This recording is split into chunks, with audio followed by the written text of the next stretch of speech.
So Tufawon is a representation of. I come from two different cultures. I'm a mixed kid, and my on my mom's side we're native, and my dad's side we're Puerto Rican, and so it kind of represents my mixed heritage. It also represents the Twin Cities. It represents more than one. We're not singular beings, you know what I mean? And it's yeah, it embodies being more than one and intersectionality and more than one thing. Mm-hmm.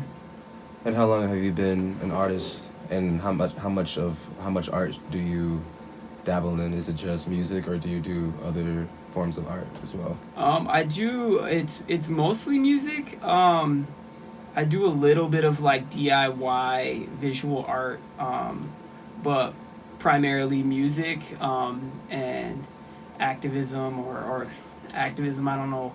I haven't been using that term as much. I guess like I feel like it's kind of an overused term, and it's just being a compassionate human being is how I look at it. But music I've been doing for I'm 34 now, and I've been doing music since I was a little kid. I mean, like in band, I learned the trumpet and clarinet, and then eventually I kind of stopped doing music. But I was always freestyling as a kid, just kind of growing up with hip hop around me in the 90s, and then eventually. When I was in high school, I joined a hip-hop group called Illuminous 3, and we played shows all over the place, in and out of town, but mostly around the Twin Cities, and let's see, I went on to continue to do my solo thing, so yeah, I've been doing music for 15 plus years, maybe longer than that, I don't know, but I've been doing it for a while. So at the beginning, what was, or even now, like just relaying the start of your career versus now, what were some inspirations that made you want to start in the first place, if there were any, and what are some inspirations right now that makes you want to continue and be a part of this genre that you're a part of? Yeah, for sure. So I've been doing primarily hip hop, but I also do traditional music. I do traditional Puerto Rican music called bomba. And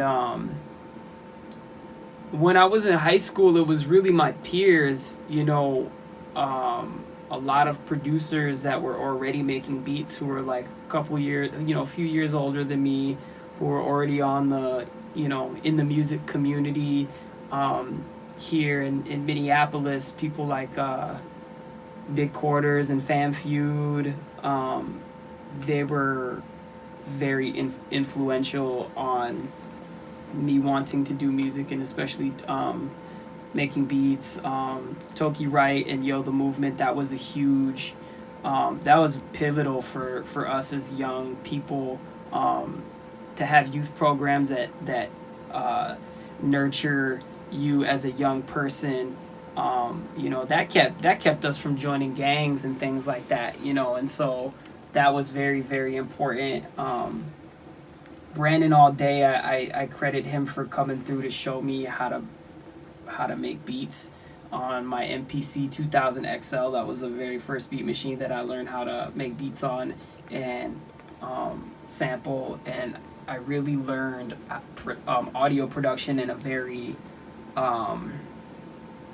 like a very traditional, like East Coast boom bap sort of style, like literally going digging for old records at like Jaime's right down the street and sampling directly into the MPC and chopping things up and making beats in that way.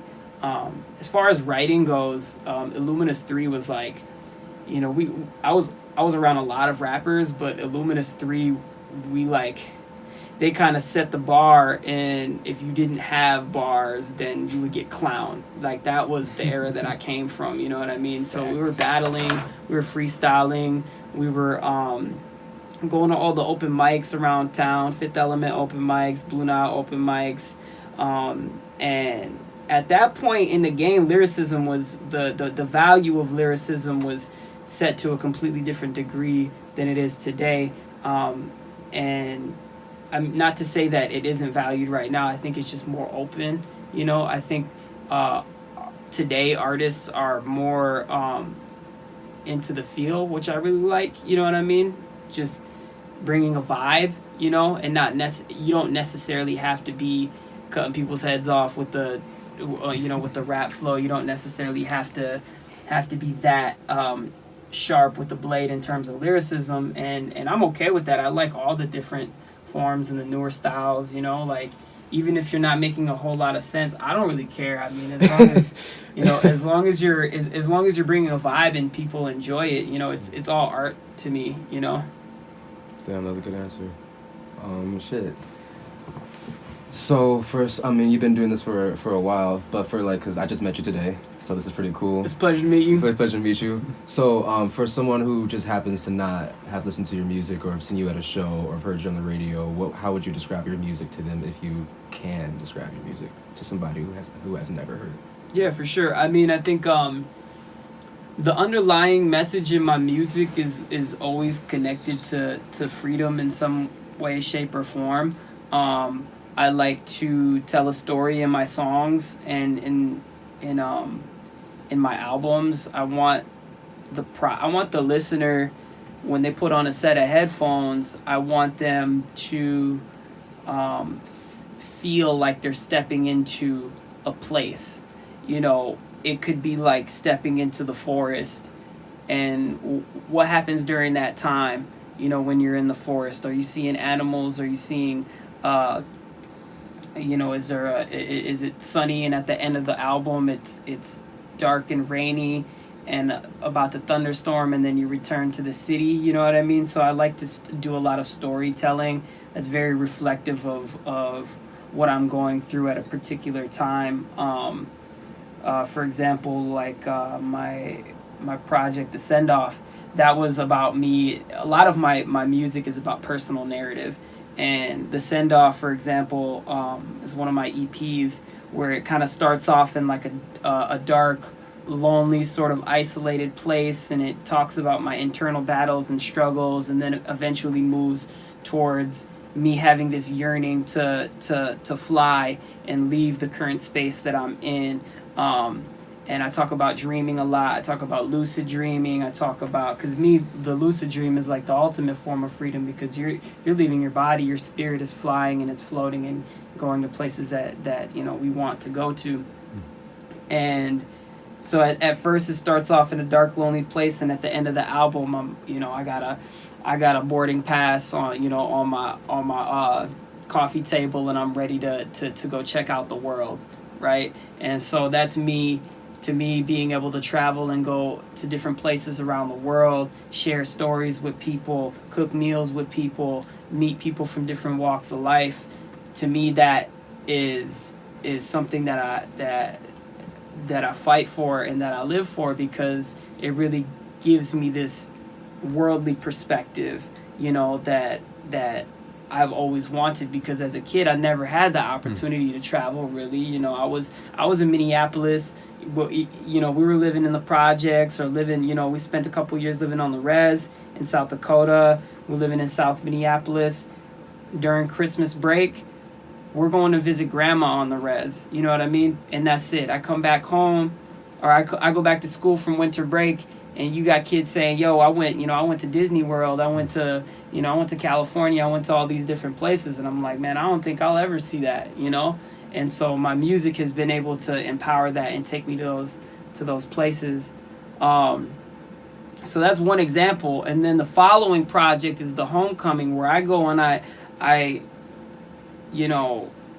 go out to these different places and gain this worldly perspective, and then I put all that into a project. Now the Send Off is kind of almost a wintry, kind of cold sort of vibe, and then The Homecoming is a warmer summer kind of vibe, almost coming back to a Minneapolis summer. And I'm like, hey, you know, like this is the vibe, this is the feeling, you know what it's like to be in a Minneapolis summer. It's beautiful, and that's what it embodies, and it's me telling these stories. So so like my music really just represents my ongoing journey. It also represents my struggles and our resistance as marginalized people, as Latinx, indigenous people, You know, like I said, it's all in one way or another, no matter what I'm talking about, because it shifts and it changes depending on where I'm at in my life. The underlying message is always connected to freedom. Word. Mm-hmm. Word. Well, as you were saying that and like explaining all of that, what I was thinking to myself was, what was a defining moment in this whole run of you being an artist, if you can like think of one, and like defining in whatever fashion you see fit as defining, but like what was a moment of yours in your art where it's like, wow, I do this because of this reason. This is the reason I do this. Yeah, I think there was a point in time when I feel like my spirit was called to join a fight that's greater than just my music itself. And I had went out to Standing Rock to go fight an oil pipeline and defend the land and walk in the footsteps of my ancestors, because I come from I come from warrior people. You know, I'm Minnewacan, Dakota, and my people fought against the United States, military, and we went to war with the United States. So I come from a long line of resistance. And for me, my background has been youth work, and that's a form of activism within itself. And I've been working with marginalized kids for a really long time. But I never, at that point in 2016, I hadn't really done any like frontline kind of civil disobedience, right? And there was a calling for me to go out to Standing Rock, and I lived at that camp for 4 months, and we allegedly engaged in nonviolent direct action to defend our planet, to defend our people. And at that point, when we were living in a teepee and it was like negative 30 degrees out, I questioned, am I going to do music anymore? Is music even going to be a thing for me? Should I just quit this and really dedicate my life and my passion to, trying to save our planet, and continue to walk in the footsteps of our ancestors? After being kicked out, I met during the time of being at that camp, fighting for clean water, I met a whole crew of incredibly talented indigenous hip hop artists. And after we got kicked out of camp and they closed the camps down, we went on to talk about our story. We went on and toured. We toured across the United States, Canada, several times over to Europe. I went out to the Pacific and Fiji and went to all these different places to talk about our story and how hip-hop and our fight for social justice and our fight for our people are one and the same.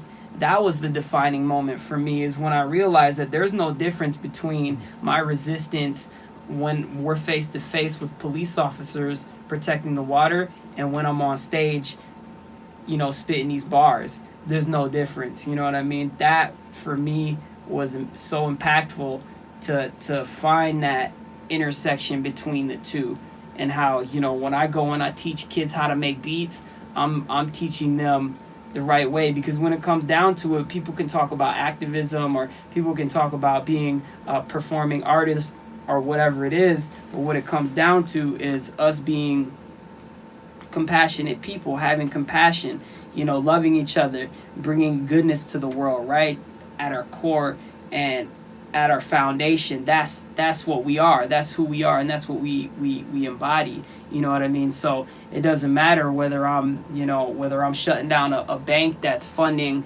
oil pipelines, or I'm on tour with my buddies and we're on stage. It doesn't really matter. We're all bringing that same message, going back to what I said earlier, bringing that same message of freedom and liberation for our people. Mm-hmm. Damn right. Damn. So why this music scene? So the 612, 651 and the surrounding areas is a really special group of people with like many talents and just many creatives, many backgrounds. You've traveled across the world. Was there ever a moment you just felt like, maybe I should permanently travel and live somewhere else? Or have you probably, I've only met you today, so maybe you have already done that. But like, why the scene? Like, what draws you to this community of people? Why do you stay? Do you want to stay? How do you feel about where you're at right now? I'm glad that you say community, because that's what I refer to it as. I mean, the music community here in Minnesota, I'm here because, first and foremost, because this is Dakota land, and this is where my ancestors are from, and like, I was birthed into that, and so I'm just in my native territory. But what keeps me here, I mean, there's a lot of different reasons, and I have traveled, and I haven't fully lived in different places. I've lived at a resistance camp, you know what I mean? But that's not the same as like moving my permanent residency to somewhere where I feel like it might be a better fit, because I feel like there's a certain level. No, I know that there's a certain level of sacredness that exists here, and much of that has to do with the people that were here way before the colonizers came over here and took over and tried to exterminate my people and brought over enslaved people from Africa, you know what I'm saying? And this whole mix-up happened, you know what I mean? That energy has been sacred here this whole time. Much of that has to do, I believe, that much of that has to do with the fact that we're near so many different bodies of water, like the Mississippi River, for example. Like, water is so essential to who we are. We're like 85% water, you know what I mean? You can go 4 days with no water and then you die. You can go probably a couple months without eating and you'll be all right, you know what I'm saying? And so the fact that we have all these different bodies of water, and especially the Mississippi River, it's like a continual flow of sacred energy that is pouring onto us all the time. You look at the Minnehaha Falls, you look at all these different places that have water surrounding us. To me, that energy influences the reasons why people are here and they come here. The quality of life, the fact that it's such a green place. It's a city that's it's like city, and it's like very mixed with nature, and that's a part of the reason why I love it so much. And then the eclectic sound that comes from, the Minneapolis sound that's here, and the roots of the music, you know what I mean? Especially, you think about like, all the funk music that was happening, you know what I mean? You got Prince, you got Jimmy Jam and Terry Lewis, like the roots of music in our music community here. Like, there was some badass musicians, and still are, like, people don't even realize, if you go to a place, if you just go hang out in a place like Bunkers, for example, there's like legends all over the place, you know what I mean? And so we come from a long line, and much of that has to do with the black community, really, like, and that's not just Minnesota when it comes to like music, that's period. You know what I'm saying? So it's important that we pay homage and thank the black community for what black people have done to innovate and create such beautiful music that we can all enjoy all around the world, So, yeah, there's a lot, man. Like I said, there's layers to it. There's so much layers. There's so many layers. I mean, the Minneapolis and Twin Cities music scene, I mean, there's so much beauty, and there's such an underdog sort of element here, and that's what Prince brought, right? Like, go way against the grain and be unapologetic about it. That's, to me, that's a huge, important element of the Twin Cities, is that, like, let's be ourselves, let's not conform to anything, and let's just do art and music because we love to do it, and it's medicine, and it's healing, and it's sacred. That's what we should be doing it for, right? All the rest of it, whatever else, business or whatever else, I mean, those are perks, and those are extra things, but to the core, it's all about that sacredness, and it's all about us being original and being who we are unapologetically. Mm-hmm. So what's next? If you had like, what was your? Because you seem like a person who just does this because of that reason. Like it's your art is blended in with your life's goal and passion. And some people like they prioritize where their art fits. You somehow combines your art with like who you are, like yourself as a person is art. You can't really separate. I feel like I don't want to speak for you, but I feel like you don't separate you from how you operate as a person. It seems very centered. So my point is like when I ask you like what's next, like do you have? You seem like a person that doesn't have goals of like being this like. Maybe I'm wrong. I don't know. Like I'm the best rapper of all time. I'm the best this of all time. I'm just the competitive nature of hip hop and the genre that we're in.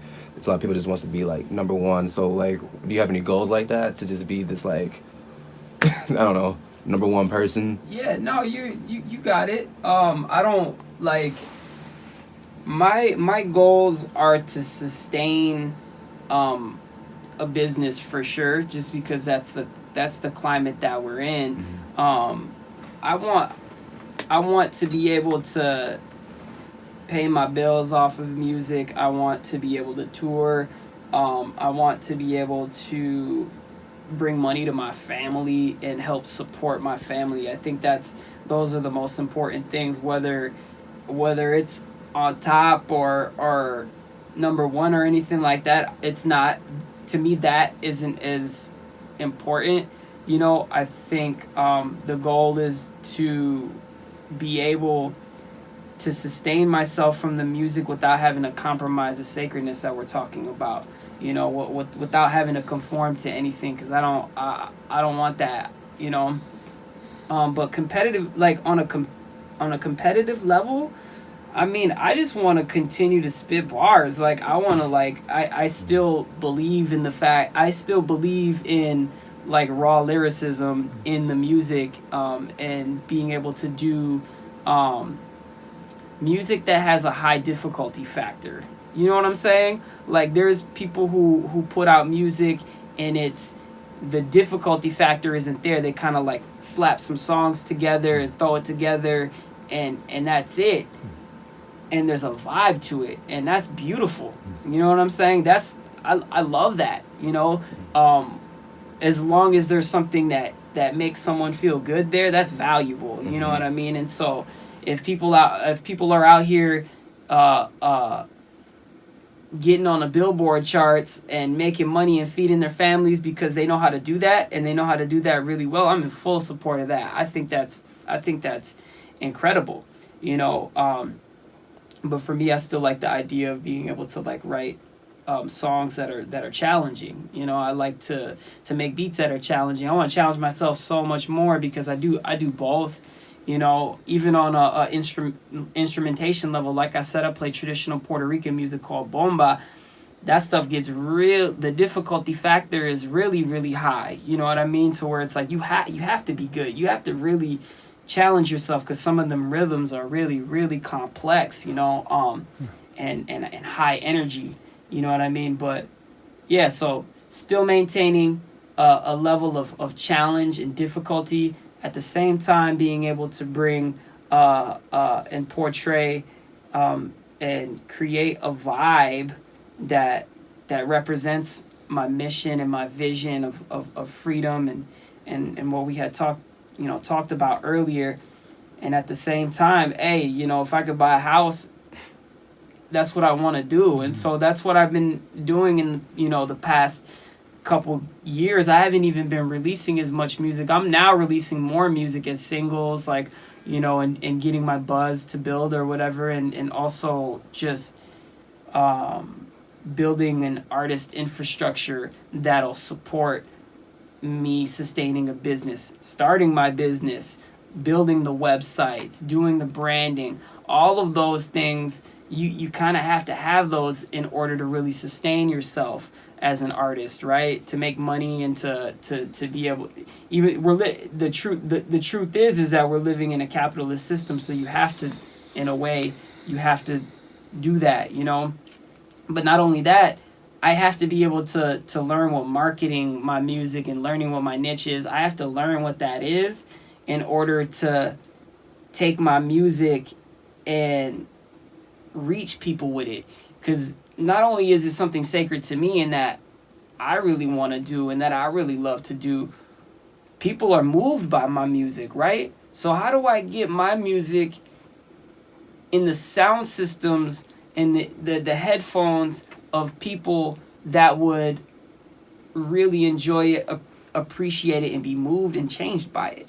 You know what I'm saying? And so I have to work on all of that. So right now I'm in a place where I'm releasing singles and I'm learning marketing strategy in order to achieve that. And also, so I'm doing monthly. I got this monthly single project called Dream Release, where I've been keeping a dream log, and my songs are influenced by the dreams that I've been having some wild dreams. I'm like, I have very clear and vivid dreams, so I write them down, and these songs are influenced by those dreams that I'm keeping in my dream log. And so I'm putting out a monthly single, and then also working on a full-length record right now that I'm going to be releasing likely late spring, early summer, and then going on another tour, going on some tours, you know. So everything is just being planned out right now. So those are my goals, and that's really what I'm focusing on. I'm also a student. I'm over at Slam Academy, really learning Ableton. There's some great instructors over there, so just kind of really taking on the producer role as well, and learning what it means to you know produce, you know. Like it's great. It's a different program, and I'm just excited for it all, you know. There's a lot going on, but I'm also teaching too. I'm teaching kids over at Falwell Performing Arts Magnet in South Minneapolis. So that's another part. Like I said, we can't leave our youth behind, because I came from youth programs. So I'd be doing a disservice if I didn't pass the torch and give this knowledge that somebody like Big Quarters gave to me when I was 16. You know what I mean? Like, I would be doing a complete disservice. So teaching, that's another part of the plan, and I'm just gonna keep working those angles, and yeah, that's really it. That's what I got, you know. I'm Tufawon, and this is Staring at the City. Dope. That was fun.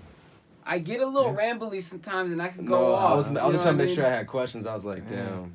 Because you kept going, which is great, and then like you were just answering like all these questions that I like previously had.